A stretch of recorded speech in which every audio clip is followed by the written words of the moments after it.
Hi guys! Welcome to Dubai! Charot. Thailand pala. It's our day 1 in Thailand and papakita namin sa inyo yung mga na-haul namin sa buong maghapon. So first, unahin natin yung Topo Skin!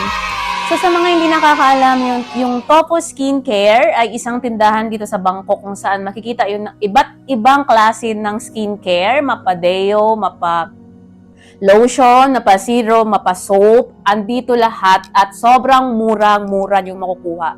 Kahit ibenta nyo po siya or ipadala nyo sa Pilipinas, malaki pa rin yung tutubuin nyo pag namili kayo dito sa Topo Skincare. First is the Snail Gold Arbutin. Sikat daw to sa TikTok, kaya binilhan namin. Alam mo naman si Gaya Gaya. Here, it's 100 baht only. And dalawa yan, guys. Ito, tatlo pala siya, sorry. Ito, mixed berries naman siya. And then, may resibo pa. Ito yung pangalawa.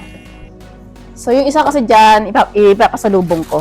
And then, meron tayong water essence, sunblock. Okay. And then, meron tayong dalawang Snail Body White Acne Soap. So, parang naamoy ko ang bango niya, guys. And then, meron tayong pang-kilikili. Alam mo naman na hindi ako fan ng maitim ang kilikili, kaya dapat i-maintain natin yung maputing kilikili. Okay. So, another one is soap again, a whitening body soap. Here. Tingnan nyo na lang yan. Ito pa, skincare enthusiast, alam niyo namang mahilig ako sa serum or ampule. So ito, Miracle Anti-Melasma and Brightening Facial Serum. Okay. And, bumili ako ng maraming whip soap. Kasi trending nga ito sa TikTok. Ito pang glass skin. So, it's glass skin brightening face and body. 10 times effect daw nito. And then, yung yogurt, collagen, spa bubble soap. And then, itong, parang naamoy ko na din to, yung Silky Whip Bubble, watermelon essence. And then, medyo marami to, guys. Actually, may napabili lang sa akin ito. Yung Vaseline na Deo. Sobrang effective daw nito sa kanya. And nakakaputi rin siya ng kilikili. And mura lang to for 97 baht for 3. Tatlong peraso na. So, ito, isa-try ko tong Extra Pure Gluta White Soap. So, mga kasamahan dito ng mga soap nito. And then, itong Snail. Ito, nakikita ko to sa Watson. Pero parang feeling ko mas mura dito. Feeling ko lang, di ako sure. And then, dahil naingkit ako sa nagpabili dun sa dito sa Vaseline na pang Deo. Nag-try din ako nitong cream. Ita-try ko din kasi parang ang bango-bango rin niya. Parang ang amoy niya ay sobrang amoy niya. Hindi siya mabangong-mabango. Hindi din siya walang amoy. Sobrang tama lang. Hindi siya nakakasawang amoyin. Alam mo na, yung kilikili, dapat mabango. And then ito, ano ba to? Ba't nakuha ba to? It's free! It's free! Free lang to, guys. It's Heaven on Earth Perfume Body Primer. Primer. So, free lang to. And, itong isa pa, Alpha Arbutin Collagen Facial Serum. Ayan. So, mga serum yan. And then last, serum again. Vitamin E, baby face. Yan. So, alam niya naman ang tita niyong mahilig sa serum. So, sa lahat ng mga napamili ko, ang super excited ako na gamitin ay yung serum. Kasi, as a tita, nangolekta po ako ng mga serum. Kahit sa Seoul, mga serum yung puro kong mga serum yung halos siguro mga 80% na nabili kong mga skincare, puro serum. Yun lang. And siguro pangalawa is itong lotion. Kasi, ang bango-bango niya kasi, dun sa tester na trinay ko kanina, sobrang bango niya, tapos hindi siya malagkit sa skin, and as in, sobrang bango pag dumaan. Dumaan pa lang sa'yo yung tao na nakapag-lotion nito. Sobrang bango na talaga. And then, ang isa pang excited akong gamitin is eto. Kasi aside from serum and mga ampules, fan din ako ng hindi ako lumalabas or kahit nasa loob lang ako ng bahay, gumagamit ako ng sunblock or sunscreen. Kasi naniniwala ako na kahit nasa loob ka ng bahay, papapasok pa rin yung araw. Kahit nasa room lang ako, nag-sunblock or sunscreen. So, next na ipapakita ko sa inyo ay yung haul namin ngayon sa Chatuchak Market. Yung Chatuchak Market ay tindahan siya, parang Divisoria. Night market sa Divisoria natin na pina-level up lang. Kasi sobrang daming stall doon ng mga damit na mura lang din, and mga food, bags, so iba-iba, mga fruit stand, so, na lahat. So, ang una nating ipapakita ay itong, ano nga to? May mga, nagneno kami ng candy kasi may mga free taste doon ng mga candies. Itong, damit! So, itong damit na may Bangkok label. Wow, sana all may label. So, yun. So, ito, sobrang good quality siya, guys. Sobrang kapal ng tela niya. And, kasya to sa medium or large. Yeah. Sobrang niya.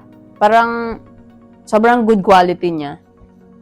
And next is, bumili pala ako ng tali kasi alam naman mukha akong bruhita.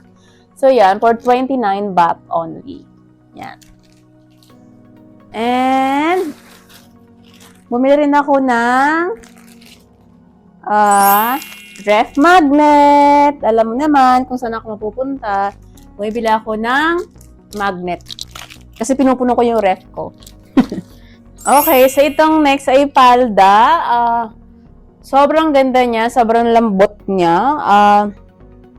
Sobrang, parang ang bilis niyang isuot. Kasi i-wrap around mo lang siya sa body mo. And yun na yun, palda na siya. And sobrang lambot din niya. Sobrang lambot ng tela niya. And parang nasa siya, sakong ang kahaba niya. Pero hindi ka naman dadapa pag sinuot mo to. And yung tela niya, yun may yung mga usual na Bangkok na tela na sobrang lambot. Yun lang.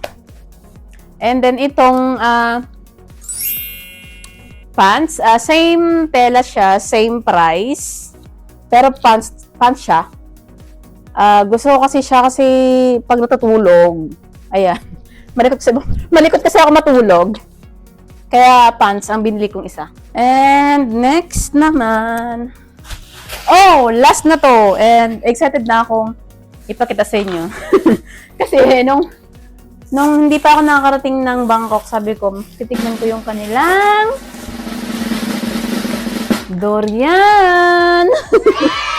Oh my God, I'm so excited. Sobrang bango-bango ako sa kanya. Yun lang, guys. And yun lang lahat ang nabili namin sa Chatuchak. Medyo nag-worry lang kami sa mga baggage namin. Baka mapuno na. Ayaw namin gumastos ng another baht for additional baggage. So, yun lang muna. So, hello guys. This is our third day and last day in Bangkok. So, ang ginawa namin kayo ng umaga ay nag-Wat Arun lang kami, and then afternoon, nagpunta na kami ng 100 baht para mamili ng pasalubong. So, ito yung haul namin. Papakita namin sa inyo kung ano ang napamili namin. First, itong bento, squid seafood snack. May iba-iba siyang flavor. Pero yung pinili ko yung hindi maanghang kasi natikman ko yung unang flavor na maanghang. Sobrang anghang niya, hindi ko nakayanan yung anghang. Kaya ito, hindi maanghang yung nabili namin.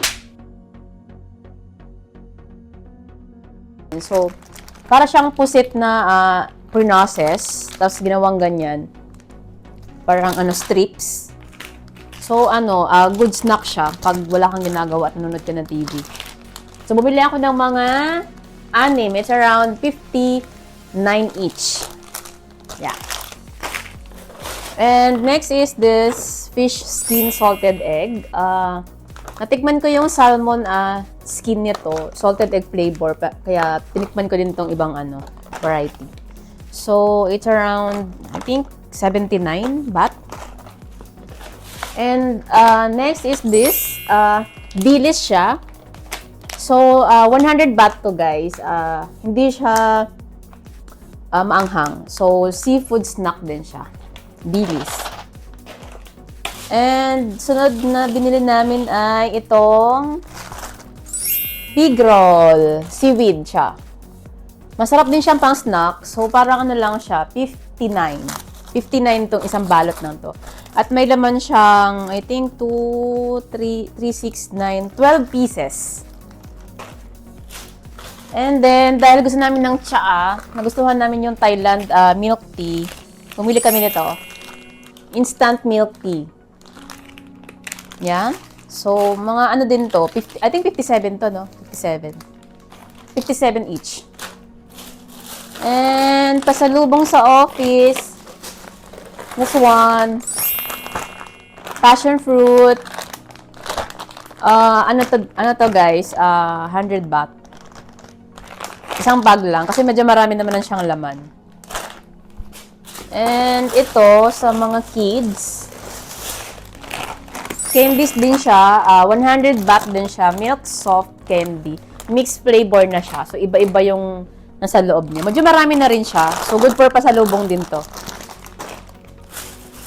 Next is watermelon. Same din siya na candies, pero watermelon siya lahat. 100 baht din siya.